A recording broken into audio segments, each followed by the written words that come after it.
Hello and welcome to another tutorial video. We're going to go back and look at one of my favorite topics of all time here, the SPAC, or Special Purpose Acquisition Company.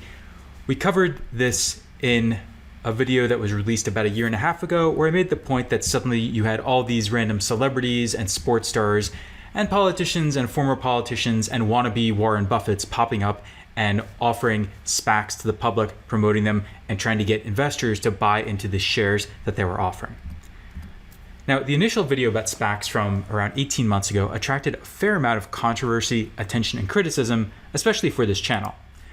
Just to show you what I mean, it had about a 96% like ratio, which seems really high, except everything else here is at around 99 to 100%.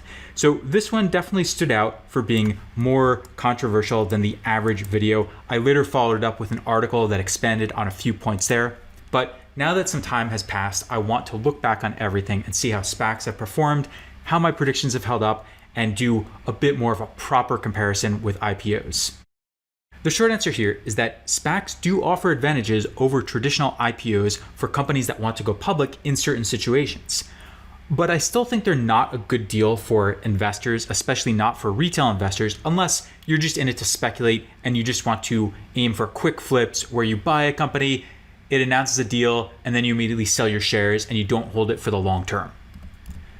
SPAC performance has been quite bad since early 2021, again about 18 months ago, but IPOs admittedly have also done poorly, and since that time, most tech, growth, and other speculative stocks have crashed. So I don't know if you can really say that SPACs have done worse overall than all these other categories.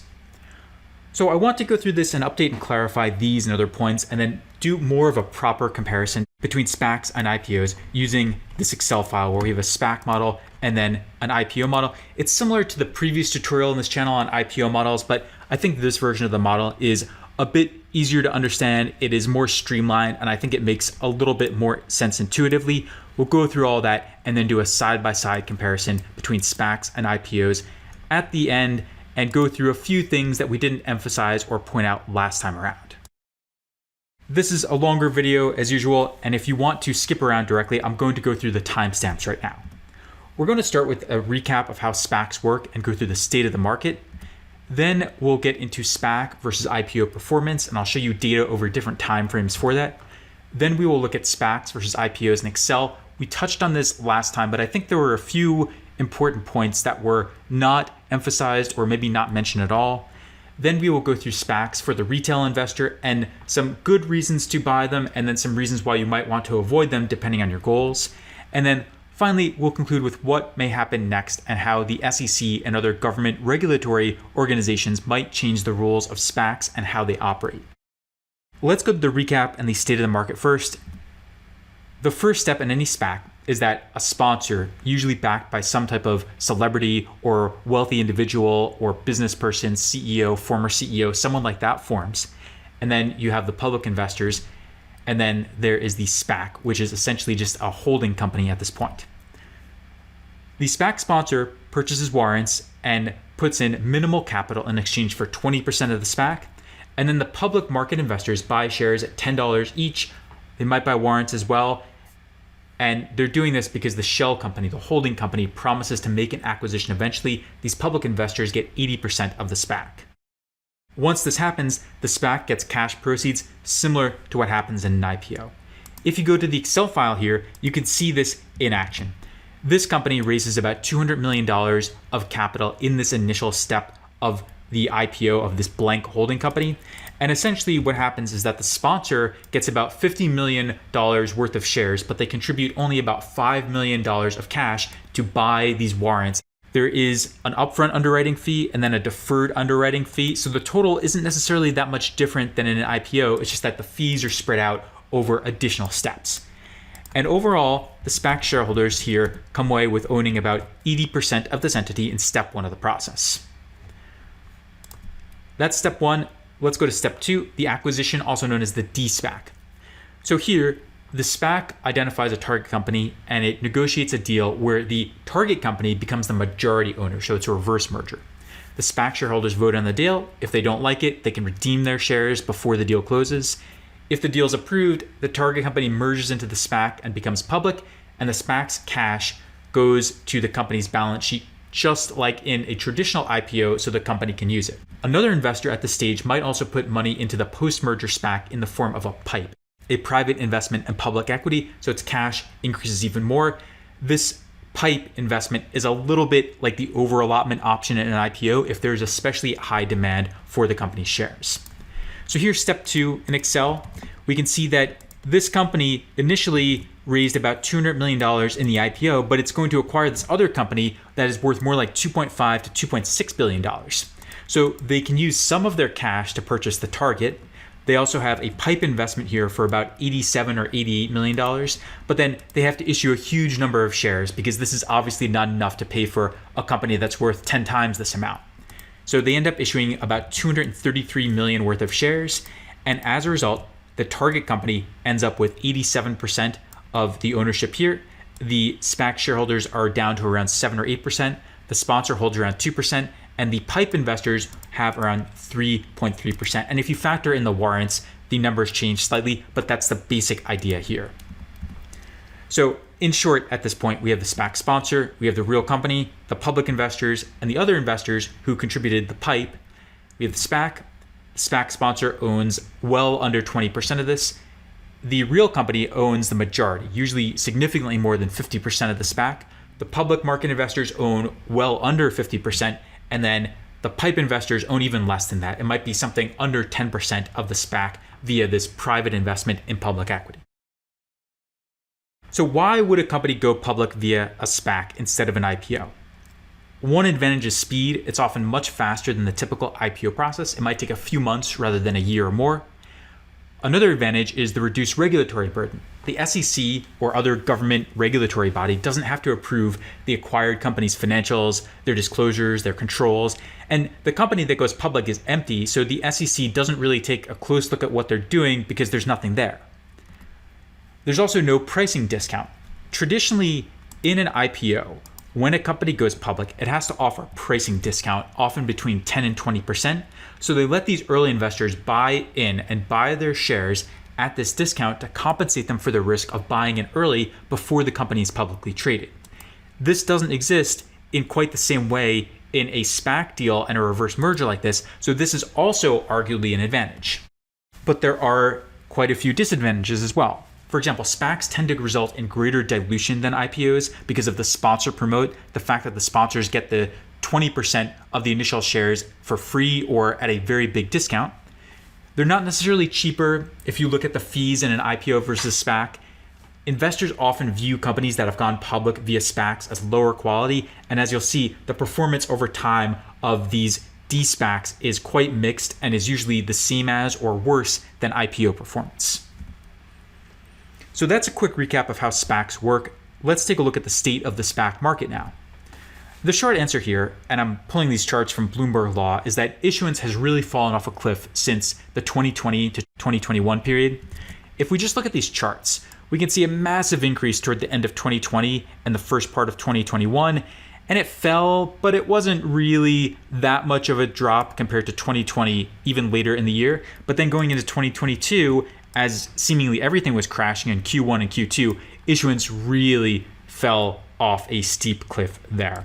And you can see that the traditional IPO versus the SPAC IPO have swapped places as of Q2 of 2022. And now it's actually more common to have traditional IPOs instead of these SPAC IPOs for these empty holding companies. Now I want to go into the second point here, which is the performance of SPACs versus IPOs. So the performance here really depends on the time frame that we use. And for this, I am going to PitchBook and I'm looking at some of their data here. They have these private market indices that are very useful. And you can see that if you go all the way back to the beginning of 2018 and look at this through mid-2022, the numbers here tell the story. The IPO index is up 45%, the PE-backed IPO index is up 11%, and the de-SPAC index is down 63%. So initially, this seems like a huge win for traditional IPOs and a huge strike against SPACs and de-SPACs, but I want to be fair and balanced and point out that there's more to it than that. If you go back only 1 year, SPACs have performed about the same as VC-backed IPOs. VC-backed IPOs are down by 58%, SPACs are down more like 59 or 60%, but it's effectively the same. PE-backed IPOs are not down by quite as much, but they still certainly have not performed well at all. And in this time frame, or at least in the year-to-date 2022, the S&P 500 is down by around 20% for some context here. So looking at this chart, I would say the main difference here is that there was a distinct period in which traditional VC-backed IPOs had a quite substantial pop where they jumped up, and then since that time they've just fallen a lot. And if you look at SPACs, or de-SPACs really, the main difference is that they never had that pop to the same degree. Yes, they went up a little bit going into early 2021, but they never went up to the same extent that the traditional IPOs did. So over the long term, I think it is fair to say that SPACs have performed worse, but I think it's also fair to say that since the peak in early 2021, they've been pretty similar to VC-backed IPOs in terms of performance. Also, if a SPAC does not find a target, meaning that it has to return its cash proceeds to the investors, in this environment, it's actually not such a bad deal to get your money back when major indices are down by 20%, 30%, more like 50 or 70% if you're looking at tech stocks or growth stocks, for example. So I don't necessarily think it is completely crazy to put or to have put some money into SPACs and find that maybe they don't find a deal and they end up doing nothing and then simply getting your money back, especially in the current environment. I think the bigger issue with performance here is not necessarily the performance of the index, but the fact that there have been many, many high-profile scandals and fraudulent companies. Nikola is probably the most well-known example, the alleged electric vehicle company, although it's not really clear what they're doing. There are others like ATI Physical Therapy, and you can read all about the companies that have either exaggerated their performance or completely made up performance numbers or provided financial forecasts that are completely implausible. According to a Financial Times article I found, there have been about 1,000 SPACs formed since the start of the craze. Of those, 600 have failed to find targets, and there are now over 60 class action lawsuits in this sector. Just to show you what I mean, Stanford Law School actually tracks class action lawsuits by theme. So we have plenty of other fun ones here, like cryptocurrency, data breach, cannabis, opioid crisis. And if you look at SPACs, there are 64 filings currently there. And you can go down this list and find all the usual suspects. All these companies that have either deceived investors or made completely crazy claims. And I think that is the main issue here. If we think about SPACs versus IPOs in terms of the Excel model, last time around we did make a quick comparison between an IPO and a SPAC, but admittedly I skipped over one important point, which is the pricing discount that almost always exists in an IPO. Normally in an IPO, as I mentioned in the beginning here, the company that goes public offers its shares at a modest discount to compensate the early investors for buying those shares before the company is public. That's quite risky. The market is not yet liquid. They don't know how the shares are going to trade once the company goes public. So they need some type of discount to compensate them for that risk. And if you go to our Excel model here for the IPO versus the SPAC, you can see it right here. We're saying that this company is going to go public at revenue multiples between 6x and 9x. It's a growth stage tech or software company, which is why these multiples are so high. We're basing it on their 2-year forward revenue. And so we're saying that the enterprise value will be between $2 billion and $3 billion, with an equity value between about 2.3 and 3.3 billion. And with this 15% pricing discount, essentially what it means is that instead of, for example, being able to buy this company's shares for around $133.32, that's what they would be worth without the pricing discount. With this pricing discount factored in, the early investors can get their shares for only $111.40 instead. So this can potentially make a substantial difference, but you have to be careful because this pricing discount doesn't apply to the entire company. If the company is only selling 10% or 15% or even 20% of itself in the IPO, this pricing discount only applies to a small percentage of the shares, the ones that it's actually selling to new investors in the IPO. So that's one thing I didn't mention before. This pricing discount does create dilution. Whenever you sell shares at a discount to investors, you are going to get more dilution, but it's typically far less than the dilution created in a SPAC deal. And for a side-by-side comparison, you can go down here to the bottom of the SPAC tab in this Excel file.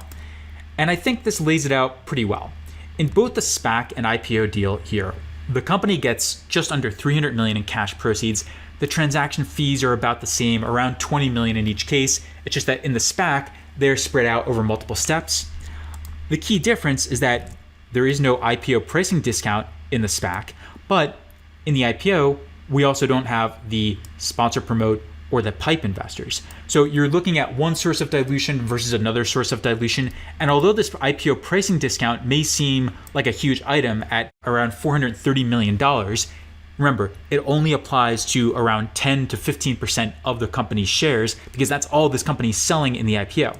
And so as a result, if you look at the ownership, the existing shareholders end up with about 87% in a SPAC, and they end up with more like 88% in an IPO. And then if you factor in warrants, it goes down even lower. It's technically a bit higher than the 85 or 86% here because the warrants do have an exercise price, which I've just ignored for simplicity here.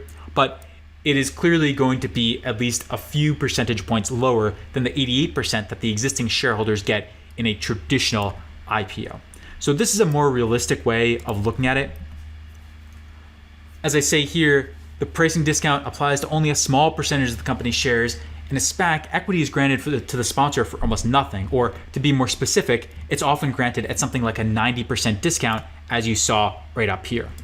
So yes, you get dilution via both methods, and this could obviously go in a different direction depending on the numbers you pick. For example, if the company were to sell more of itself in the IPO, maybe 50% or 40% or even 30%, something like that, and the IPO pricing discount were higher than 15%, then maybe there would be more dilution in the IPO. But I think it's safe to say that in most standard scenarios, you are probably going to see at least slightly more dilution in a SPAC deal and the de-SPAC afterward than you would in a traditional IPO. Let's now go to the next part here and talk about SPACs for the retail investor. Overall, I think that the incentives are still quite skewed against the average retail investor because of the 20% sponsor promote. Effectively, that means that the sponsor can still profit even if the stock price falls by 80 to 90%. So even if it falls to something like $2 per share or $1 per share, far below the initial $10 price, the sponsor can still potentially profit simply because they paid almost nothing for these shares in the beginning. So particularly once the deal is announced and closed, I think the incentives here are heavily skewed against investors in the initial SPAC deal and especially retail investors in that deal. Now the counterpoint to this, and what some people brought up last time, is they said, well, who cares about what happens post-merger? Buy the rumor, sell the fact. And what they meant is that you could find a SPAC, buy its shares at $10 per share, wait for the merger announcement and a spike in the share price, which often happens, or at least often happened at that point in time, and then sell your shares immediately before the deal closes. So they argued that essentially the SPAC was a bit like a convertible bond where your downside is capped because until the deal closes, the share price is unlikely to fall below $10 per share. In fact, theoretically, it can't fall below $10 per share at all. So until that happens, your downside is capped. And if the share price goes up at all in response to the merger announcement, then you have a clear win on your hands and effectively you've made risk-free profit on this trade. And I agree that for a period of time, this was indeed a viable strategy. I didn't really discuss this last time around, but yes, you could have done that for at least some period during the SPAC craze. But I think it's also worth noting that there are a few problems with this. The first problem is that you could easily get a scenario where the share price does not actually pop when the merger is announced, or maybe it does go up slightly, but it barely changes and you get 1%, 2%, 5%, something like that. There are many examples of this happening. To save you some time, I've gone through and made this list of just a few tickers I've found of companies that went public through the SPAC and de-SPAC process and had either no share price pop or a very modest increase, or the share price just stayed at $10 per share and then it just kept falling over time once the merger was actually completed. If you want to see more of these for yourself, you can go to the site spactrack.io/dspacs and you can go through the full list here. You can look these up on Google Finance and type in the tickers and look at performance. I've just taken the data from there and did a quick search based on companies whose share prices did not pop. Now, all that said, I agree that there was a period in late 2020 to early 2021 in which the pops after announcements were quite common, and some companies' share prices did rise by pretty significant amounts, 50%, 100%. Some companies even were up more like 500 or 1,000%. But it's much less common to see this now because the hype around the SPAC craze has died down. You pretty much have to be an active trader, you have to follow the news constantly, and you have to get the timing just right to do this. The other problem here, though, is that if this is your strategy, then it really means that SPAC and de-SPAC deals are not comparable to IPOs, where you buy a company and then you plan to hold the company for the long term, such as several years. And I bring this up because many people who defend SPACs have argued that they're really just a cheaper, faster way to go public, and that they really are comparable to traditional IPOs. But from the perspective of the retail investor, if the main strategy here is to buy shares at $10 and then quickly sell them whenever the merger is announced and not actually hold them for the long term, then I don't think they're really comparable to traditional IPOs at all. So if you want to speculate and you're good at timing your trades and you can find companies where this share price pop is more likely, then yes, I agree. You can make money buying the rumor and selling the fact with SPACs. And even though the odds are against you once the merger actually closes because of that 20% sponsor promote, before that happens, yes, you could make money following this strategy. But in terms of risk and potential returns, the average SPAC is not at all comparable to the average IPO. Let's go to the last topic now and talk about what happens next in the land of SPACs. Earlier this year, the SEC in the US made some noise about possible reforms, such as disclosures around SPAC sponsors, conflicts of interest, and possible dilution that retail investors would experience if they bought SPAC shares for the initial $10 per share price. They might also remove some safe harbor protection for the acquired company's financial projections. In a lot of cases, you had these acquired companies where the merger is announced and then they provide completely unrealistic financial projections. They might also subject SPAC sponsors to liability under federal securities laws. So all these are potential reforms that might be on the way. And the overall idea is to make SPAC and de-SPAC deals more like IPOs and to give investors some of the protection that they get in traditional IPO deals. In theory, this is a reasonable idea, but if they go down this route, I think that it might eliminate many of the speed and regulatory advantages of SPACs, which raises the question of why a company would actually want to go public via a SPAC rather than an IPO, unless it's simply too low quality to go public via an IPO. But then with these regulatory reforms, maybe it wouldn't even be able to go public via the SPAC method. So I think they're in a bit of a catch-22 here, where if they add these investor protections and they make these reforms, it's also going to take away a lot of the appeal of SPACs. I think a better approach here might be to just add all these disclosures, tell investors that the sponsor has the numbers heavily in their favor, and to warn them that these are much riskier than traditional IPOs, and that if their goal is to buy and hold for the long term, then they really need to read the fine print and look into these companies very closely. And I think as long as everything is upfront and people know what they're getting into, it might be a better approach just to add all these disclosures instead of changing the actual process and making it more like the IPO process. That's it for this updated view on SPACs and tutorial. In part one, we went through a SPAC recap and the state of the market. Most of this we covered the first time around, but I did make a few small tweaks. There's the initial process where the empty holding company goes public, and then the merger where they find this other company and complete a reverse merger. The other company ends up owning the vast majority of the entity.